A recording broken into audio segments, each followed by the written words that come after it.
Hello everyone, welcome to Sanmarga classes. ಮೇಲ್ಮೈ ವಿಸ್ತೀರ್ಣಗಳು ಮತ್ತು ಘನಫಲಗಳು ಅಧ್ಯಾಯದ 66ನೇ ಪ್ರಶ್ನೆಯನ್ನ ಗಮನಿಸಿ. ಒಂದು ನೇರ ವೃತ್ತ ಪಾದ ಶಂಕುವಿನ ಎತ್ತರ 16 ಸೆಂಟಿಮೀಟರ್ ಮತ್ತು ವ್ಯಾಸ 24 ಸೆಂಟಿಮೀಟರ್ ಇದೆ. ಅದರ ಪಾರ್ಶ್ವ ಮೇಲ್ಮೈ ವಿಸ್ತೀರ್ಣಕ್ಕೂ ಹಾಗೂ ಪೂರ್ಣ ಮೇಲ್ಮೈ ವಿಸ್ತೀರ್ಣ ಇರುವ ಅನುಪಾತವನ್ನ ಕಂಡುಹಿಡಿಯಿರಿ. ಸೊ ಇಲ್ಲಿ h is equal to 16 centimetre, ಹಾಗೆ ವ್ಯಾಸ D is equal to 24 centimetre ಇದೆ. ಹಾಗಾದ್ರೆ ತ್ರಿಜ್ಯ ಏನಾಗುತ್ತೆ ಹೇಳಿ, ವ್ಯಾಸದ ಅರ್ಧದಷ್ಟಿರುತ್ತೆ, 12 ಸೆಂಟಿಮೀಟರ್ ಆಗುತ್ತೆ. ಓಕೆ, ಸೊ ಇಲ್ಲಿ ನಾವು ಓರೆ ಎತ್ತರವನ್ನ ಫೈಂಡ್ ಔಟ್ ಮಾಡೋಣ. So L is equal to square root of R square plus H square. So square root of R square 12 square plus 16 square ಅಲ್ವಾ.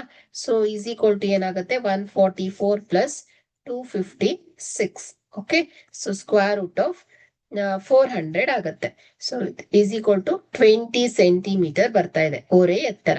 ಸೊ ಈಗ ಇಲ್ಲಿ ಪಾರ್ಶ್ವ ಮೇಲ್ಮೈ ವಿಸ್ತೀರ್ಣ ಹಾಗೂ ಪೂರ್ಣ ಮೇಲ್ಮೈ ವಿಸ್ತೀರ್ಣದ ಅನುಪಾತವನ್ನ ಹೇಳ್ಬೇಕು. ಸೊ ಪಾರ್ಶ್ವ ಮೇಲ್ಮೈ ವಿಸ್ತೀರ್ಣದ ಸೂತ್ರ ಏನ್ ಹೇಳಿ, pi r l divided by ಪೂರ್ಣ ಮೇಲ್ಮೈ ವಿಸ್ತೀರ್ಣ pi r into l plus r. So pi r cancel ಆಗುತ್ತೆ. ಓಕೆ, ಸೊ ಇಲ್ಲಿ ಎಲ್ ಏನ್ ಹೇಳಿ, ಓರೆ ಎತ್ತರ 20 divided by 20 plus 12. So 20 divided by 32 ಆಗುತ್ತೆ. ಸಾರಿ 32. Okay, 20 divided by 32.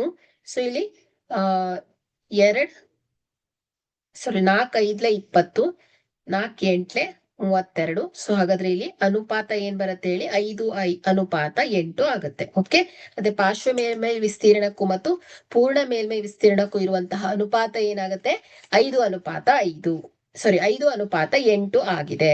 Okay, thank you.